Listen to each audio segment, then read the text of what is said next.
오늘 말씀의 제목은 바울의 서원과 재충전입니다. 우리의 삶은 마치 거친 바다를 항해하는 바다와 같습니다. 때로는 수풍에 돛을 달고 힘차게 나아갈 때도 있지만 때로는 거센 파도와 예측할 수 없는 폭풍우를 만나기도 합니다. 그렇지만 믿음의 항해사에게는 늘 나침반이 있습니다. 그것은 바로 하나님의 말씀과 하나님의 인도하심입니다. 오늘 우리가 함께 나눌 사도행전 18장 18절부터 23절의 말씀은 위대한 복음의 항해사 사도 바울이 고린도 사역을 마치고 새로운 여정을 시작하는 감동적인 순간이 거기 기록되어 있습니다. 그는 그 새로운 여정을 위해서 하나님 앞에 서원을 감행하고 그리고 순종하고 그리고 다음 항해를 위해서 재충전하며 준비하는 이런 일들을 통해서 우리에게 아주 깊은 영적인 울림을 주고 있습니다. 먼저 우리가 살펴볼 것은 그가 갱그리아에서 하나님 앞에 서원하는 모습입니다. 18절 말씀을 봅시다. 바울은 더 여러 날 고린도에 머물다가 형제들과 작별하고 배 타고 수리아로 떠나갈새 브리스길라와 아굴라도 함께 하더라 그랬습니다. 1년 6개월 동안 어쩌면 아주 큰 복음의 쾌거를 이루어낸 그 고린도 지역을 이제 떠나면서 아주 든든한 동역자 브리스길라 아굴라 부부가 함께 하고 있는 것과 그리고 그 고린도 1년 6개월 동안 이루어낸 아주 쾌거를 그가 마음속에 담고 뿌듯해하고 그리고 자랑스러워할 만한데 그보다는 일찍이 자기가 서원이 있었으므로 갱그리아에서 머리를 깎았더라. 서원하는 거거든요. 하나님 앞에 내가 이렇게 다짐하며 내 남은 삶을 하나님 앞에 드리겠습니다.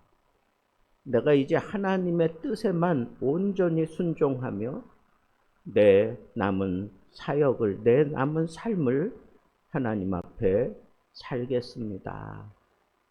구약시대에 나시린의 서원이 있는데 바로 그 나시린의 서원과 같은 그런 서원을 이 머리카락을 깎고 태워버리는 그런 서원, 바로 나시린의 서원을 한 것 같다라고 그렇게 신약 학자들은 그렇게 바울의 서원에 대해서 얘기합니다.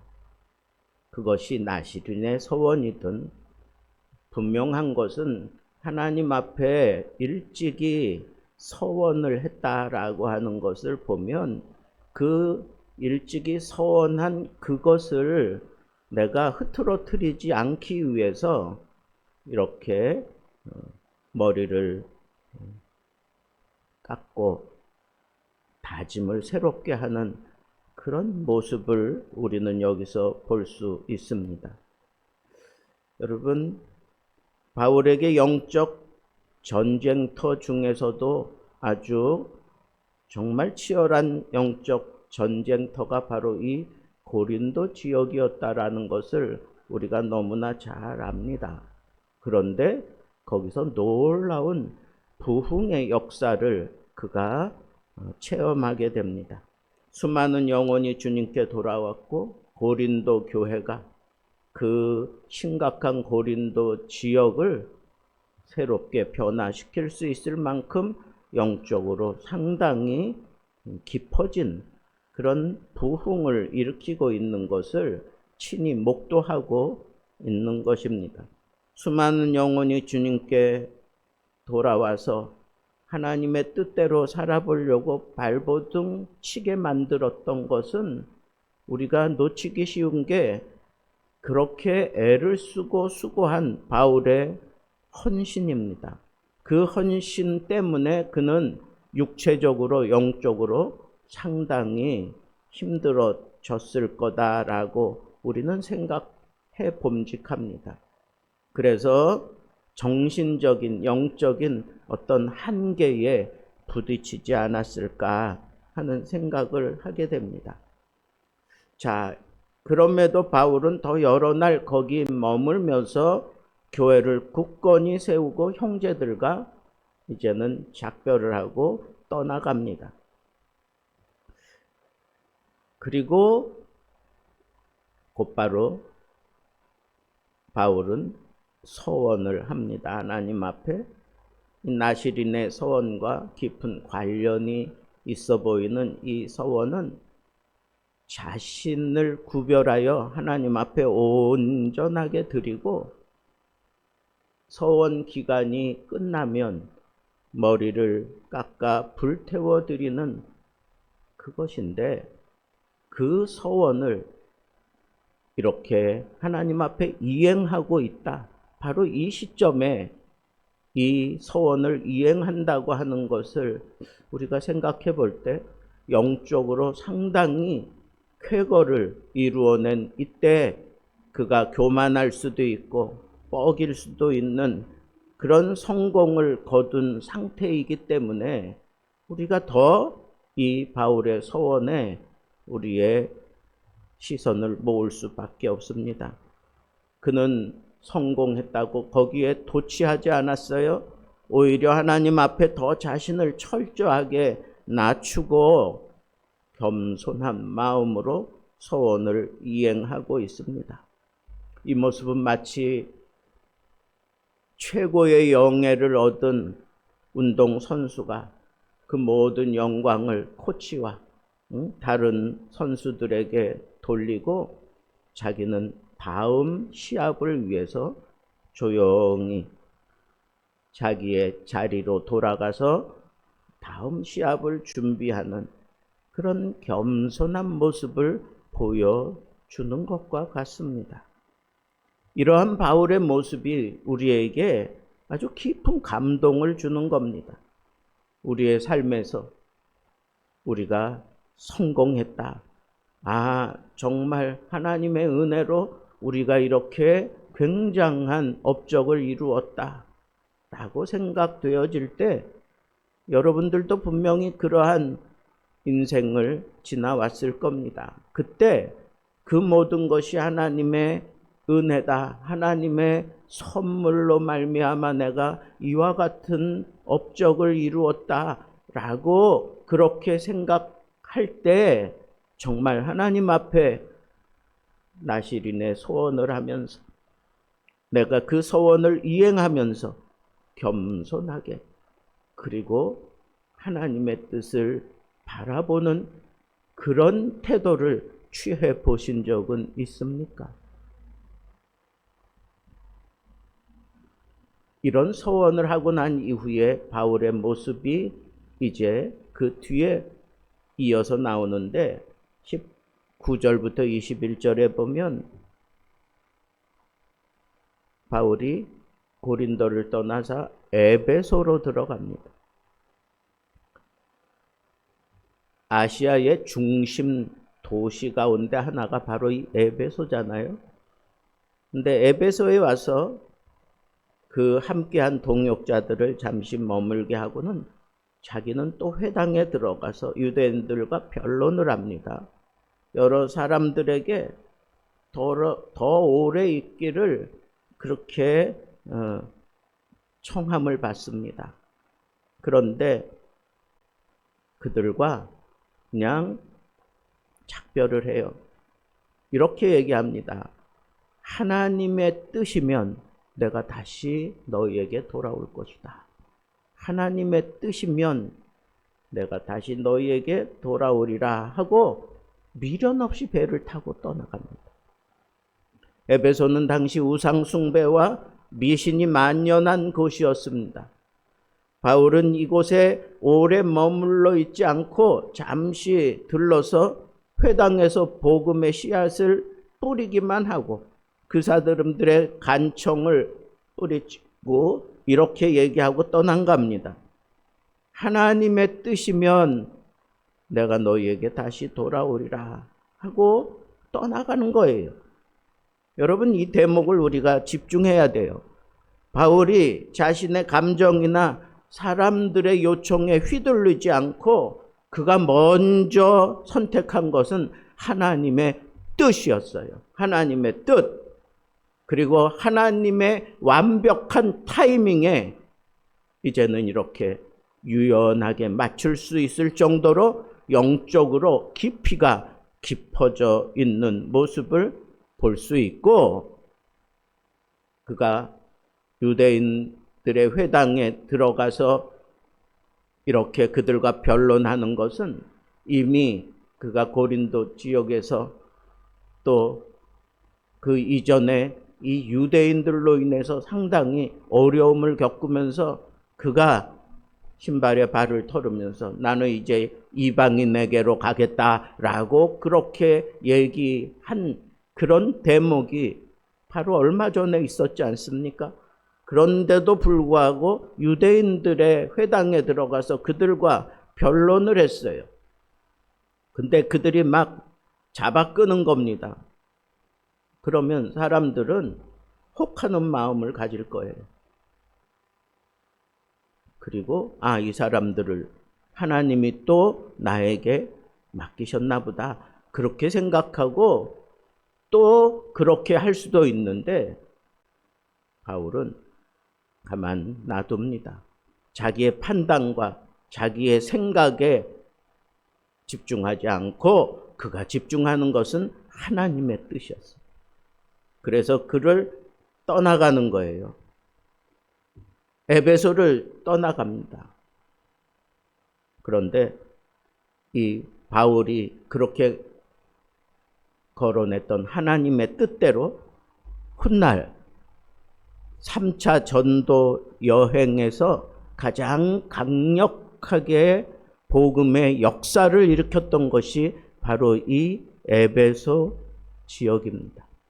정말 하나님의 뜻대로 이 에베소에 들어와서 아시아 복음화의 전초 기지를 그가 2년 넘게 사역하면서 거기에 세워놓고 그 소아시아 지역 그쪽으로 정말 하나님의 강력한 태풍과 같은 복음의 역사가 이 에베소를 통해서 일어나게 되는 것을 그는 사실 몰랐어요. 그냥 하나님의 뜻에 맡기고 그는 떠났지만 정말 그 하나님의 뜻을 구했던 바울의 그 소원대로 에베소 지역에 이런 강력한 복음의 태풍이 불어 닥쳤던 것을 생각하면 순간순간 내 판단과 내 생각을 앞세워가면서 하나님의 뜻을 이루는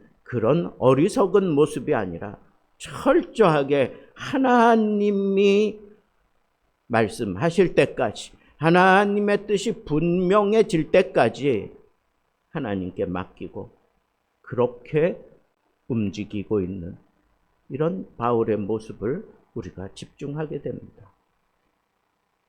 여러분, 고린도에서의 성공, 그리고 하나님 앞에 철저하게 더 하나님 앞에 다 드리는 그런 서원을 이행하고 난 이후에 그에게 집중적으로 자리하고 있는 게 바로 이 하나님의 뜻입니다. 하나님의 뜻. 그리고 그 하나님의 뜻을 기대하면서 에베소를 떠나서 가이사랴에 상륙하고 예루살렘 교회를 문안합니다. 선교 본부였던 안디옥으로 내려가기 전에 이 예루살렘 교회 문안에서 사도들과 또 여러 성도들과 그렇게 교제를 하면서 영적인 재충전을 하는 그런 모습을 우리가 충분히 예상해 볼 수 있습니다. 그리고 안디옥으로 내려가서 얼마 있다가 떠나 갈라디아와 부르기아 땅을 차례로 다니면서 모든 제자들을 굳건하게 했다라고 하는 이 사실을 마감하면서 오늘 본문이 끝나고 있습니다. 여러분, 우리는 여기서 아주 중요한 사도 바울의 깊은 영찰, 그 영성의 통찰력이 깊어지는 그런 단계를 볼 수 있습니다. 영적으로 깊이 있을 만큼 굉장한 애를 쓰고 수고하고 그 열매를 거두고 난 이후에 그가 철저하게 자기를 낮추고 하나님 뜻대로 내가 더 헌신하겠노라고 그렇게 다짐하며 서원을 이행하고 난 이후에 그 다음 단계는 그가 하나님 앞에 구한 것은 하나님의 뜻이었습니다. 순간순간 자기의 판단을 따라 움직이지 않고 하나님의 뜻에 맡기는 그런 영적인 거인으로 그가 이렇게 성숙되어졌다는 겁니다. 하나님의 뜻을 따라 움직이는 사람으로 그렇게 성숙해졌고, 그 다음에 그가 신앙의 선배들과 그리고 신앙의 동역자들과 교제를 하면서 영적으로 자신을 재충전하는 그런 시간을 갖고 난 이후에 그 이후의 행보는 모든 제자를 굳게 하는, 모든 제자를 굳게 하는, 여기 헬라 원어적인 의미를 보면 그가 이 이후에 발걸음을 옮겨서 만나는 모든 제자 한 사람도 남기지 않고 한 사람도 제외시키지 않고 모든 제자를 굳게 했다. 굳게 했다. 아주 영적인 파워로 사람들을 뒤집어 놓고 확 끌어들이는 그런 사역보다는 오히려 제자들이 더 굳어지는, 그 제자들이 실망한 제자도 있을 수 있고 그 제자들 가운데 교만을 떠는 그런 제자들도 있을 수 있고 방향 감각을 상실한 채로 이렇게 저렇게 그런 제자들도 있었을 텐데 그 모든 제자들, 만나는 모든 제자들을 굳게 했다는 거예요. 굳게 했다. 흔들리지 않게 만들었다는 거예요. 정령 복음의 사람으로, 복음의 동역자로 만들어 놓았다는 겁니다. 여러분, 우리는 바울의 이 선교 여행을 통해서 이렇게 자기가 성숙되어져 가는 그런 과정을 놓치기 쉬운데, 오늘 본문 말씀을 통해서 바울 자신이 영적으로 깊어지고 성숙되어지는 이 단계를 우리가 놓치지 말아야 되겠다는 거예요. 우리들의 삶 속에도 이런 과정이 필요합니다. 내가 하나님 앞에 소원을 이행해야 되는 때가 있어요. 하나님 앞에 내가 이렇게 살겠습니다. 예전에 우리 젊었을 때 하나님 앞에 은혜 받고 하나님 앞에 눈물 콧물을 흘리면서 하나님 앞에 소원한 그런 기도들을 한번 떠올려 보세요. 하나님, 내가 앞으로 하나님의 뜻에 따라 이렇게 살겠습니다. 하나님이 어디로 나를 인도하시든지 내가 하나님의 뜻을 따라 하나님의 뜻이 인도하는 대로 나는 어디든지 가서 이 복음과 함께 살아갈 것입니다. 그렇게 다짐한 그런 전력들이 분명히 있을 거예요. 그리고 그러한 삶을 살면서 내가 정말 하나님의 은혜로 큰 위기를 벗어나고 하나님의 은혜로 큰 열매를 맺고 그런 사역을 일으키고 난 이후에 내가 하나님 앞에 또다시 서원을 이행하는, 하나님 앞에 그 서원, 하나님 내가 제대로 하나님의 뜻대로 지금 살아가고 있는 겁니까? 내가 하나님의 뜻대로 이렇게 정말 하나님이 요구하시는 대로 내가 걸어가고 있는 겁니까? 사역하고 있는 겁니까? 그렇게 그 소원을 또 이행하면서 나시린의 소원은 평생을 하나님 앞에 드리는 겁니다. 순간순간 자기를 흐트러뜨리지 않으려고 더욱 깊은 하나님의 뜻을 추구하면서 이행하는 것이 바로 이 나시린의 소원입니다. 그리고 난 이후에 그는 거침없이 자기를 붙잡는 사람들을 뿌리치면서 하나님의 뜻이면 다시 올 것이다. 하나님의 뜻을 그렇게 앞세우면서 자기 생각과 자기 판단을 따라 움직이지 아니하고 하나님의 섭리와 하나님의 그 깊은 경륜을 따라 움직이는 하나님의 뜻을 실행하는 그런 하나님의 사람으로 그가 성숙되어지는 이런 모습들을 보면서 우리도 그래야 한다는 거예요.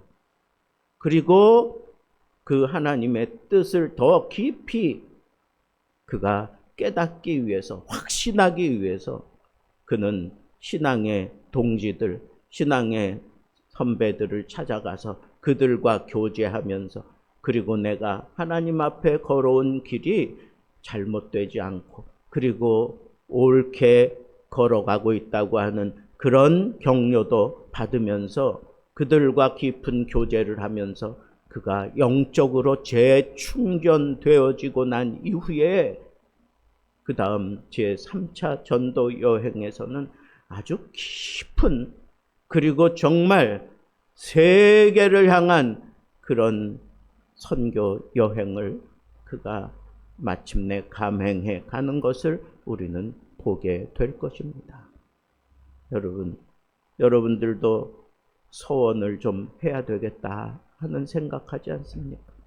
하나님의 은혜를 경험하고 내가 제대로 영적인 그런 쾌거를 이룰 때도 교만하지 않기 위해서, 더 깊이 헌신하기 위해서, 하나님의 뜻을 찾기 위해서 소원을 이행하고, 내가 실패했을 때, 내 힘으로는 아무것도 할 수 없는 것 같은 이때에도 우리가 바울이 이행한 이 소원을 우리도 이행하고, 거기서 붙잡아야 될 것은 오로지 하나님의 뜻 아니겠습니까? 이 하나님의 뜻을 붙잡고, 그리고 나의 영적인 그런 멘토를 찾으면서 동역자들과 함께 깊은 교제를 나누면서 영적으로 재무장되고, 그리고 난 이후에 내가 하나님 앞에 더 깊은 차원의 이 사명을 감당해 가는 이런 멋진, 정말 하나님이 기대하는 하나님의 뜻에 한 걸음 더 올라설 수 있는 그런 하나님의 사람으로, 하나님의 동역자로, 복음의 깊은 헌신자로 우리의 삶을 펼쳐갈 수 있는 멋진 하나님의 사람들 되기를 우리 주님의 이름으로 축복합니다.